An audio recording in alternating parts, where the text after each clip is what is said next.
የዜና መጽሔት የመጀመሪያው መጽሔታችን ወደ አማራ ክልል ይወስደናል። በአማራ ክልል በሴቶች ላይ የሚደርሰው ወሲባዊና አካላዊ ጥቃት ተባብሷል መባሉ ይላል። በአማራ ክልል በሴቶች ላይ የሚደርሰው ወሲባዊ አካላዊና ኢኮኖሚያዊ ጥቃት አስከፊ መሆኑ ተገልጿል። በተያዘው የበጀት ዓመት ብቻ ከ17,000 በላይ ሴቶች የተለያዩ ጥቃቶች ሰለባ መሆናቸውን የክልሉ የሴቶችና ወጣቶች ማህበራዊ ጉዳይ ቢሮ አስታውቋል። ለጥቃቱ መባባስም አሁን በክልሉ በመንግስትና በፋኖ ታጣቂዎች መካከል የሚታየውን ግጭት ተከትሎ መሆኑ ተመልክቷል። የደሴው ወኪላችን ኢሳያስ ገላው ዝርዝር ዘገባ ልኮልናል። ተማሪ ትዕግስት አያሌው በሰሜን ወሎ ዞን ጉባ ላፍቶ ወረዳ ሳንቃ ኗሪ ነች። አሁን በአማራ ክልል ባለው ግጭት ምክንያት ትምህርቷን አቋርጣ በደሴ ከተማ በጉልበት ስራ ራሷን እያስተዳደረች የምትገኘው ትዕግስት ጓደኞቿ ተገደው ወሲባዊ ጥቃት እንደደረሰባቸውና በተፈጠረ እርግዝና ምክንያትም ራሳቸውን እንደሚያጠፉ ትናገራለች። በቃ የኔ ጓደኞች ማለት ተበላሽተዋል። ሁሉም በቃ እኔ እንጃ ምን ልበል። ሴቶች ይደፈራሉ አብዛኛው ሰዓት። በቃ አስፈሪ ነው። ያ ሲመጣ በቃ ሲመጣ እነሱ በጣም አስፈራኝ አስገድደው ማንም ቢሆን የሚያስጠላቸው የለም። ለምን ማንም በቃ እናት አባትም ማንም አያዝም። ምክንያቱም እነሱ ስለሆኑ ተኖች ለህግ አይከሰስም ማለት ህግ የለም። ሴቷም ተደፍራ ተበላሽታ ትቀራለች። ሴቶች ሲጨንጋቸው ወደ አረብ ሀገር ይሄዳሉ፣ ራሳቸውን ያጠፋሉ።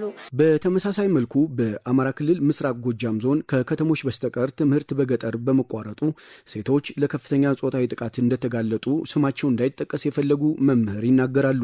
ምስራቅ ጎጃም አሁን ከተማ ብቻ ነው ያለ እንትኑ ተቆጣጥሮ ያለበት መንግስት ብቻ እንጂ ታጣቂ ኃይሉ የተቆጣጠረው ትምህርት እየተሰጠ አይደለም። ሴቶች ራሳቸውም ለጥቃት ተጋላጭ ሆኑ። ትምህርቱ ሲቀር ቀጥታ ወደሱ ነገር ነው አብሮ የሚውል አብዛኛው ታጣቂ ነው።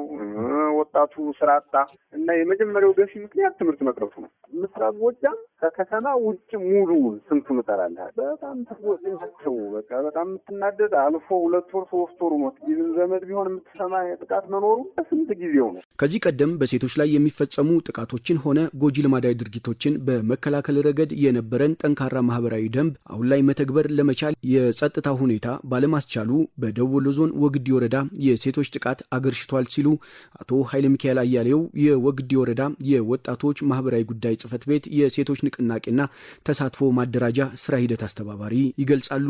መስተካከል ደረጃ ደርሶ ነበር። በፊት ጥቃትም የልጅነት ጋብቻው ምን በተቀለ ጎጂ ልማዳዊ ድርጊት የሚባለው በሁሉም ካታጎሪ ግንዛቤ ይፈጠር ነበር። ለሃይማኖት አባት፣ ለድርዳኛ ለምን እየተባለ አሁን ባለው ወቅታዊ የጸጥታ ችግር ምክንያት አንደኛ እኛ አድሬስ የምናደርገው እዚህ ቅርብ ቀበሌዎች ናቸው። አብዛኞቹ በታችኛው ስለሆኑ የመመለስ ነው። አሁን ያለው በጣም እንትን ነው።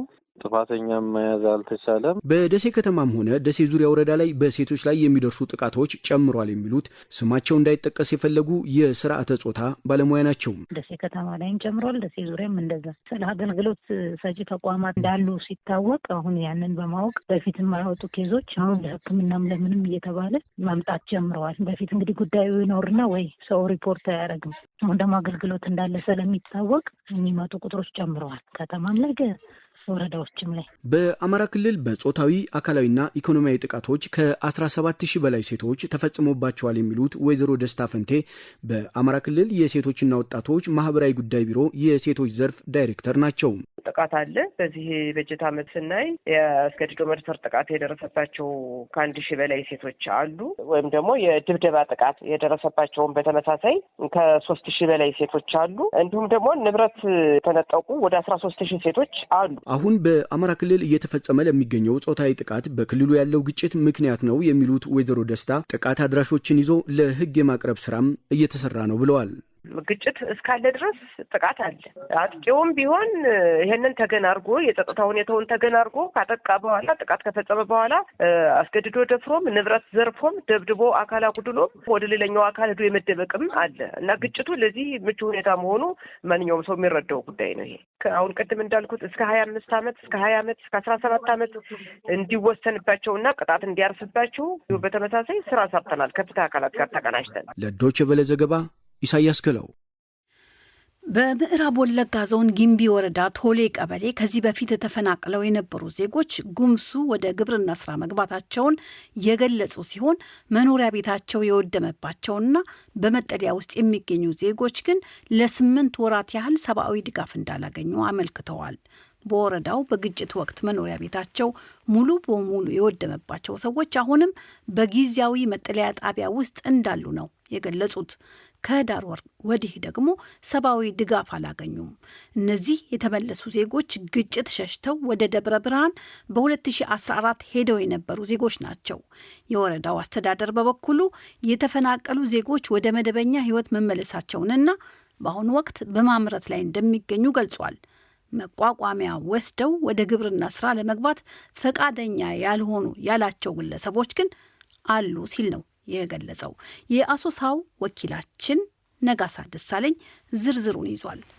በጊምቢ ወረዳ ቶሌ ቀበሌ በ2014 ዓ.ም ወደ ደብረ ብርሃንና ሌሎች አካባቢዎች ተፈናቅለው የነበሩ በርካታ ዜጎች በ2016 ዓ.ም የተወሰኑት በሁለት ዙር ወደ ቀያቸው ተመልሰዋል። ወደ ቀያቸው ከተመለሱት መካከል መኖሪያ ቤታቸው ያልተጎዳባቸውና ወደ ቤታቸው የተመለሱ ዜጎች ከባለፈው ዓመት ጀምሮ ወደ ግብርና ስራ ተሰማርተው እንደሚገኙ ተገልጸዋል። በወቅቱ በግጭት ምክንያት መኖሪያ ቤታቸው የወደመባቸው ነዋሪዎች በአካባቢው በተዘጋጀው መጠለያ ጣቢያ ውስጥ እንደሚገኙ ተገልጸዋል። ቸውን የሰጡን አንድ የአካባቢ ነዋሪም ሰብአዊ ድጋፍ ካገኙ 8 ወራት እንዳለፋቸው ተናግረዋል። ቀለብ ታቆም ነው በቃ 8 ወሩ አምና በአሁን ሰዓት ላይ የላኩልን ዶቄታ የሆነች ነበር የበቆሎ ዶቄት ያችን በላን። ከዛ በኋላ የለም። ከህዳር አካባቢ ተቆራርጦ እስከ ህዳር አካባቢ አምና ጊዜ አካባቢ መስከረም ድረስ የሆነች የ2 ወር ቀለብ ዶቄት መጣችና ያችን ስናበቃ ደግሞ መስከረምና ጥቅምት ዘለው ደግሞ ህዳር አመጡልን። ከዛ በኋላ የለም። በመሬታቸው ላይ እና ቤታቸው የገቡ ቦታቸውን አግኝተዋል። ቤታቸው አግኝተዋል። መሬታቸውን እየከሰቡ እንደውም ለኛ እያከራዩ ደህና እየኖሩ ነው። አሁን ችግር ውስጥ ያለ ነው ሰፈራችን ያልተመለስነን። የተመለሱ በሁለተኛም ዙር ይምጡ በአንደኛ ዙር መሬታቸው ላይ ያረፉ ሰው መሬታቸውን ስለከሰቡ ትርፋማ መሆን ጀመር አድርገዋል ነው ራሳቸውን ባይሽሙ። በወረዳቸው ወደ ቤታቸው ከተመለሱትና በአሁኑ ወቅት በግብርና ስራ ላይ እየተሳተፉ እንደሚገኙ የተናገሩት ሌላው ነዋሪም የአካባቢው ሰላም ሁኔታ መሻሻል ማሳየቱን ያብራሩ ሲሆን ንብረታቸው የወደመባቸው አርሶ አደሮች ወደ ስራ የገቡት በከፊል መሆኑን ገልጸዋል። በጊምቢ ወረዳ ቶሌ ቀበሌ ጨቆርሳ የተባለ ሰፈር ነዋሪ የሆኑት ሌላው አርሶ አደርም በቶሌ ቀበሌ ከባለፈው ዓመት ጋር ሲነጻጸር በርካታ ቁጥር ያለው ወደ ቀያቸው የተመለሱ ሰዎች ወደ ግብርና ስራ መግባታቸውን አመልክተዋል። ወደ ቤታቸው ከተመለሱ ሰዎች መካከል አሁንም በርካቶች በመጠለያ ውስጥ እንደሚገኙ የተናገሩት ነዋሪው መኖሪያ ቤታቸው የወደመባቸው ሰዎች ለቤት ግንባታ የገንዘብ ድጋፍ ከዚህ ቀደም እንደተሰጣቸው ጠቁመዋል። የከፋፈልን ነው አሁን እርሻ ማለት ነው። እያራረስን ነው። እንዳቅም ያው ምንም ቤት ምናምን ተደር ብለንም ያው ለየሁሉም ስላልተሰራ የተወሰነ ግን ተሰርቷል። ትንሽ የቤት ጉዳይ ያው በየቦታችሁ ያው በየቦታችሁ ግን አልገባም። ሌላ ሰፈር ያለን እና አንድ ቦታ ያው የዛ ስልክ ያው ችግር አለችብን እንጂ ቦታችን ባለመመላከታችን እና ባለመሰራቱ ያ አልበለዚያ በጣም ምናምን አሁን በቃ ሁሉም አሁን እንዳቅሙ ያረሰ የወፈረ የዘራ በጣም አሁን ደህና ነው የሚያወዘሩ ምንም ማለት ነው። በምዕራብ ወለጋ ዞን ግምቢ ወረዳ አስተዳደር በበኩሉ የተፈናቀሉ ዜጎች በኦሮሚያና ፌዴራል መንግስት ቅንጅት ወደ ቤታቸው ከተመለሱ ጊዜ አንስቶ ድጋፍ ሲደረግ እንደነበር አመልክተዋል። የግምቢ ወረዳ ዋና አስተዳዳሪ አቶ ቡልቻ ደመራ በቶሌ ቀበሌ አርሶ አደሩ ወደ ግብርና ስራ መግባቱን ገልጸው በክልሉ ተፈናቃይን ዜሮ ለማድረግና በምርት ራሳቸውን እንዲችሉ ለማድረግ በተጀመረው መርሃ ግብር መሰረት አርሶ አደሮችን ማቋቋም ተችሏል ብለዋል።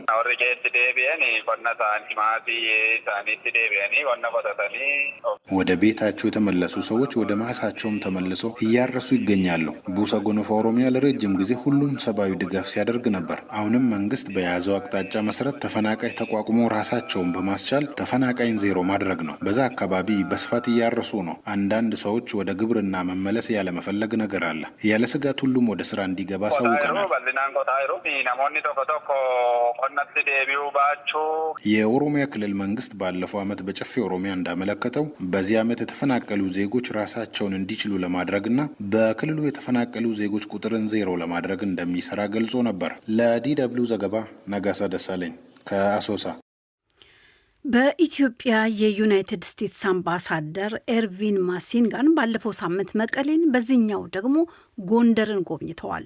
አምባሳደሩ አገራቸው በትግራይ ክልል ለሰላም ለመረጋጋትና ለሰብአዊ ማገገም ያላትን ቁርጠኝነት ለማረጋገጥ መቀለ መጓዛቸው ሲነገር፣ ጎንደር ላይ ደግሞ ስለ ሰላም ተስፋዎችና ለኢትዮጵያና አሜሪካ ንግድና ኢንቨስትመንት ስለሚኖሩ እድሎች ስለመምከራቸው ነው የተገለጸው። በጉብኝቱ ዓላማ አንደምታ ላይ ሀሳባቸውን የጠየቅናቸው አንድ የዓለም አቀፍ ሕግና የዲፕሎማሲ ተንታኝ ነገሩን ከፌዴራል መንግስትና ህወሓት ፍጥጫ እንዲሁም ከቀጠናዊ ሰላምና መረጋጋት አንጻር ተመልክተውታል። የአዲስ አበባው የዶቸ ቨለ ወኪል ሰለሞን ሙጬ ዝርዝሩን ልኮልናል። በኢትዮጵያ የዩናይትድ ስቴትስ አምባሳደር ኤርቪን ማሲንጋ ትናንት ወደ ጎንደር ከተማ ተጉዘው ከአካባቢውና ከክልል ባለስልጣናት ጋር መወያየታቸውን ኤምባሲያቸው ገልጧል። አምባሳደሩ ስለ ሰላም ተስፋዎች እንዲሁም ለአሜሪካና ለኢትዮጵያ ንግድና ኢንቨስትመንት ስለሚያመጡ እድሎች መነጋገራቸው ተጠቅሷል። የአምባሳደሩ ጉብኝት ፖለቲካዊ መልኩ ጉልህ መሆኑን የሚጠቅሱ ተንታኞች ዋሽንግተን መቀሌና ጎንደርን በመጎብኘት ዘላቂ ሰላም፣ የፖለቲካ ውይይትና የኢኮኖሚ ማገገም እርስ በርስ የተሳሰሩ መሆናቸውን እያመለከተች ስለመሆኑ ይጠቁማሉ። አንድ ስማቸውን መግለጽ ያልፈለጉ የዓለም አቀፍ ሕግና የዲፕሎማሲ ጉዳዮች ተንታኝ ከመሰል ጉብኝቶች በኋላ ኤምባሲዎች የሚያወጧቸው መግለጫዎች ጠቅላላ ታሪኩን ባይገልጹም በተለይ የመቀሌው ጉዞ አሜሪካ የፕሪቶሪያ ስምምነት ዋና ተዋናይ እንደመሆኗ አፈጻጸሙ ላይ ችግሮች ሲከሰቱ ዝም ማለቷ በተአማኒነቷ ላይ እንዲሁም በቀጣይ ልታሸማግላቸው በምትፈልጋቸው ጉዳዮች ላይ ጥላ ስለሚያጠላ ያንን ለማስቀረት የተደረገ ጉብኝት አድርገው ገልጸውታል። ጦርነት ይመጣሉ አይመጣም ወይ ተብሎ ከታሰበ እኔ ጦርነቱ አይቀሬ ነው የምለው። ይሄን የምልበት ዋና ምክንያት ምንድነው? በፌደራል መንግስቱ በኩል ይሄ ነው የሚባል ተጨባጭ ወደ ሰላም ሊያቀርብ የሚችል አዝማሚያም ፍንጭም እያየን አይደለም። በተቃራኒው ደግሞ እንግዲህ በህወሓት በኩል ከልባቸው የፈልጉትም አይፈልጉትም ለሰላም ያላቸውን ዝግጁነት እየተቃቀሱ ነው የሚያልፉት። ሁሌም የህወሓትና የፌዴራል መንግስቱ ጉዳይ በዚህ ደረጃ ተቃሮ በሚገኝበት ሁኔታ የአሜሪካው አምባሳደር ማሲንጋ ወደ ትግራይ መሄዳቸው ለኔ ሲምቦሊክ ከመሆን ያለፈ ተጨባጭ ጦርነትን ሊያስቀር የሚችል ውጤት ይኖረዋል ብዬ አልገመግምም። የጎንደር ከተማ ከንቲባ ቻላቸው ዳኘው ከአምባሳደሩ ጋር በምን ጉዳዮች ላይ እንደመከሩ ለመጠየቅ በስልክ ለማግኘት ያደረግነው ጥረት ባይሳካም ውጤታማና ስትራቴጂካዊ ያሉትን የሁለትዮሽ ውይይቶችን ማድረጋቸውን በማህበራዊ መገናኛ አውታሮች በተለቀቀ ጽሑፍ ጠቅሰዋል። ከንቲባው በቅርስ ጥበቃ፣ በዘላቂ የባህል ቱሪዝም ልማት ኃላፊነት በሚሰማው የግል ኢንቨስትመንትና ለወጣት ስራ ፈጣሪዎች በስራ ፈጠራ ላይ ድጋፍ ለማድረግ አጋርነታችንን ለማስፋት ጥሪ አቅርበናል ብለዋል። አክለውም የፕሪቶሪያው ስምምነት አከራካሪ ስለሚለው አንደኛው አካባቢ የወልቃይት ጠገዴ ህዝብ አሁን የራሱን አካባቢ እያስተዳደረ መሆኑ የታሪካዊና የአስተዳደር ማንነታቸው ትክክለኛና ህጋዊ መልሶ መቋቋም መሆኑን በይፋ ገልጸናል ሲሉ ጠቅሰዋል። ተንታኙ እንደሚሉት ግን አሜሪካ በአምባሳደሯ በኩል በሳምንቱ ውስጥ ሁለቱም ቦታዎች ላይ መገኘቷ ሁለቱም ቀጠና ላይ ሄደዋል የሚል ድምጽ ከማሰማት የዘለለ አይሆንም። አሁን አማራ አካባቢ ያለው ግጭት አሜሪካ እንደዚህ ነው እንደዛ ነው ስትለው አትታይም። ስለዚህ በዲፕሎማሲዋ በኩል አንደኛ የተንጋደደ እንዳይሆን እንደው ሁለቱም ቀጠና ላይ ሄደዋል የሚል ድምጽን ለማሰማት ካልሆነ በቀር በቂ ትኩረት ሰጥተው በሚገባው የክብደት ደረጃ እየተንቀሳቀሱ ነው የሚል አረዳድ የለኝም። ምክንያቱም በሁለቱም በኩል እንግዲህ ጦርነት ነው እየተካሄደ ያለ። የቱንም ያህል ስሙን ብናንቆለጳጵሰው ነፍጥ ያነሱ ቡድኖች እየተዋጉበት ነው ያሉት።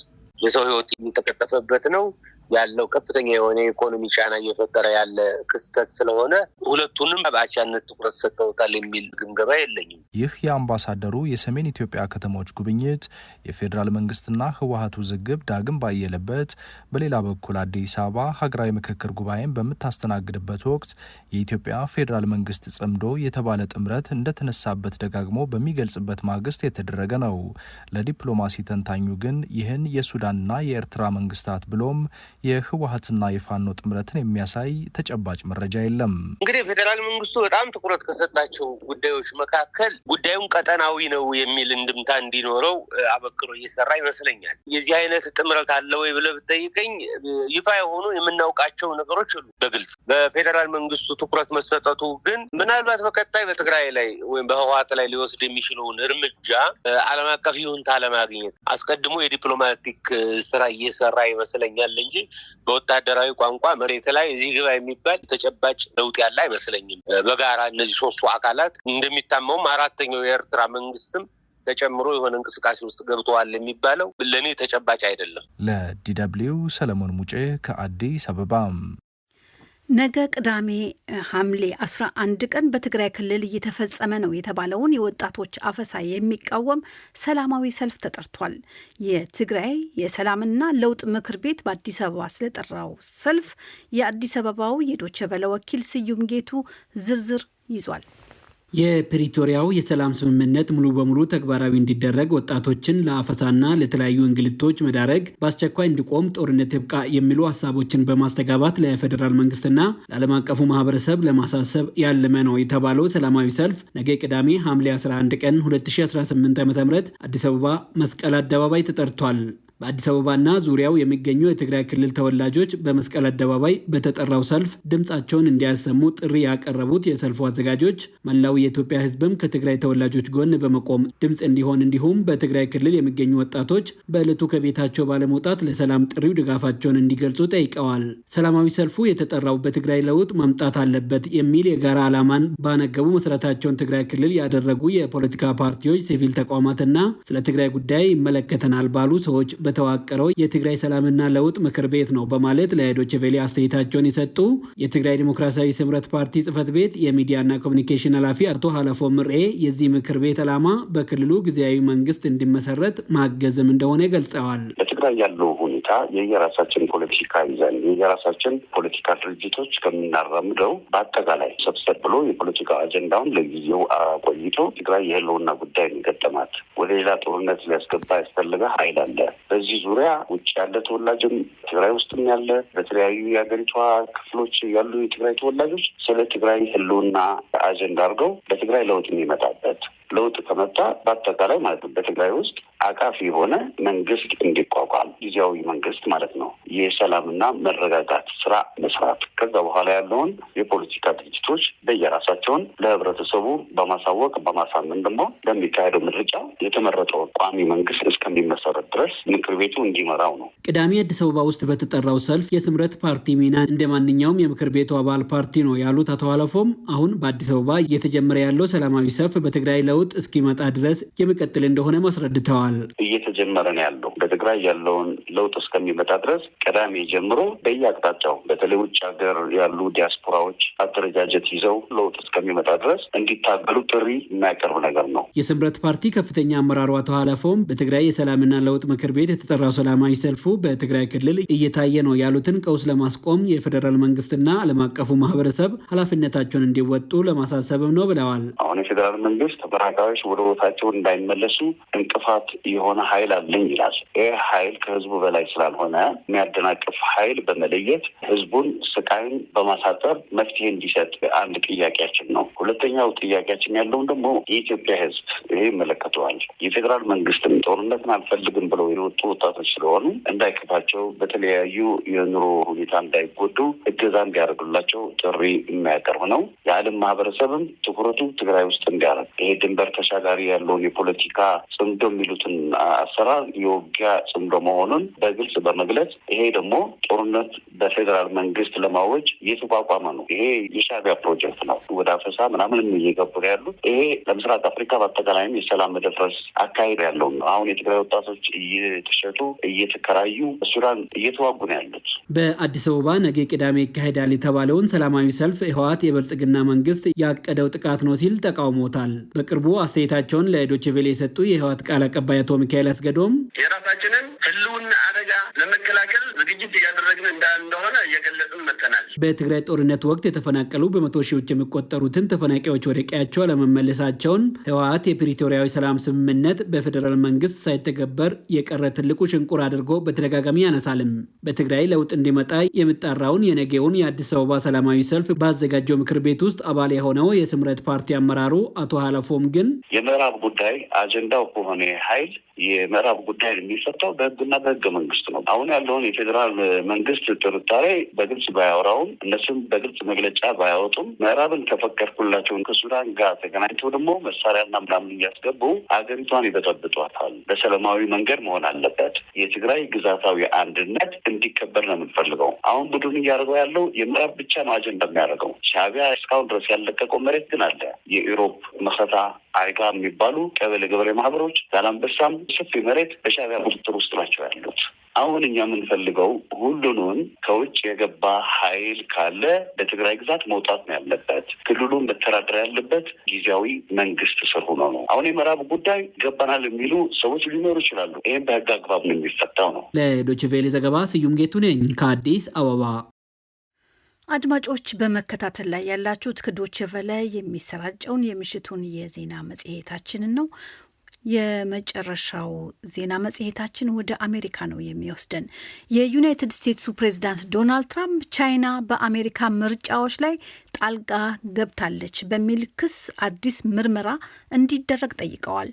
ትራምፕ ይህንን ያሉት በአጋማሽ ስልጣን ዘመን ትናንት ባደረጉት ንግግራቸው ላይ ነው። የትራምፕን ንግግር የሰማችው ቻይና በበኩሏ ትራምፕን ንግግር አጣጥላለች። በዩናይትድ ስቴትስ አትላንታ ጆርጂያ ከሚገኘው ከዶይቼ ቬለ ወኪል ከታሪኩ ኃይሉ ጋር እዚህ ስቱዲዮ ከመግባቴ በፊት ስለ ትራምፕ ንግግርና በአሁኑ ሰዓት ትራምፕ በሕዝባቸው ምን ያህል ተቀባይነት እንዳላቸው ጠይቄዋለሁ። ታሪኩ እንደምንዋልክ። ፕሬዚዳንት ትራምፕ ትናንትና ለአሜሪካ ሕዝብ ባደረጉት ንግግር የምርጫ ደንብ አንስተዋል። የስልጣናቸው አጋማሽ የምክር ቤት የማሟያ ምርጫ ሊካሄድ የቀረው 2-3 ወር ነው። ያንን በተመለከተ ያደረጉት ንግግር ምንድን ነው? የምርጫ ቅስቀሳ ነው ወይስ የምርጫ ደንቡን ለመቀየር ያለመ ነው? ምንድን ነው መልእክታቸው? አዜብ፣ ወደ መጨረሻ ያነሳሽው አይነት ሀሳብ ላይ ያዘነብላል ማለት ይቻላል። እንግዲህ እንደሚታወቀው ዶናልድ ትራምፕ በ2020 በጆ ባይደን የተሸነፉበትን ምርጫ አይቀበሉትም፣ አሸንፍ ያለው ነው የሚሉትና በተለያየ ጊዜ ይህንኑ ነገር ለማረጋገጥ በፍርድ ቤትም እየሄዱ ብዙ ጊዜ ተረድተዋል። በየጊዜው የሚያነሱታልና ትላንትና ደግሞ ይህንን ነገር ወደ ህዝቡ በቀጥታ ቴሌቪዥን ይዘውት መጥተዋል ማለት ነው። እንግዲህ ወደ ህዝቡ አቴንሽን ለመፍጠርና ትኩረት ለማግኘት ይመስላል። እንዲሁም ደግሞ አሁን ቀደም ሲል እንዳነሳሽውም በህዳር የማሟያ ማለትም የአካፋይ ምርጫ የሚባለው ስላለ እዛ ላይ ህዝቡ ጥርጣሬ እንዲያድርበት የሚል አሁን ከዲሞክራቶች በኩል የሚነሳም ስጋት አለና ያንን ለማምጣት ወደ አደባባይ ከዚህ ቀደም ያነሷቸው የነበሩ ነገሮችን ብዙዎቹ አሁን የሴራ ትንታኔ ናቸው እየተባለ ነው። እነዛን ወደ አደባባይ ለማውጣት ያደርጉት ጥረት ነው የታየው። በዚሁ ንግግራቸው ቻይና በአሜሪካ የምርጫ ጣልቃ ገብታለች ብለው ቻይናንም ወቅሰዋል። እንግዲህ በ2020 ዓመተ ምህረት በተካሄደው ምርጫ ላይ ነው ያቀረቡት። ምክንያት አለ? ምንድን ነው ያሉት?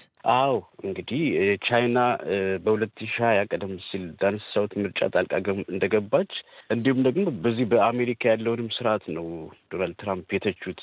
እሳቸው ዲፕ ስቴት ይሉታል። እንግዲህ ከዚህ ቀደም እንደምታስታውሺው አዜብ ወደ ስልጣን የመጡበት መንገድ ያ ነበረ። አብዛኛውን የአሜሪካ አሰራሮች እና ተቋማትን ገሸሽ በማድረግ እሳቸውን ብቻ ከፍ የሚያደርግ ነገሮችን በማንሳት ነበር በመጀመሪያው ምርጫ የተሳካላቸው እና አሁንም ከውጭ ቻይናን እና ኢራንንም አንስተዋል እና ሩሲያንም ያነሱበት ሁኔታ አለ።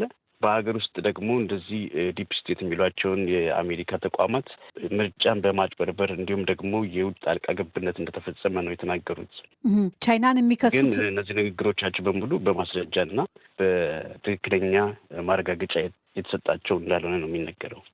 ቻይናን ጣልቃ ገብታለች የሚሉት ጆ ባይደን በነበሩበት ጊዜ በተደረገ ምርጫ ነው፣ በጎርጎሮሳውያኑ 2020 ማለት ነው። አዎ እሳቸው የሚሉት እንግዲህ ቻይና ከዚህ በፊት ጀምሮ እንዳላሸንፍ በ2016 በመጀመሪያው ተርማቸው ማለት ነው ብዙ ስትከታተለኝ ጥረት ስታደርግ ቆይታለች። እንደገና ደግሞ በ2020 እንደገና ሲወዳደሩ ከጆ ባይደን ጋር ለባይደን በመደገፍ ምርጫውን አጭበርብራለች። እንዲሁም ደግሞ ኢቭን ተቋም በማቋቋም በርካታ የምርጫ መረጃዎች ቻይና እጅ ውስጥ ይገኛል ነው የሚሉት።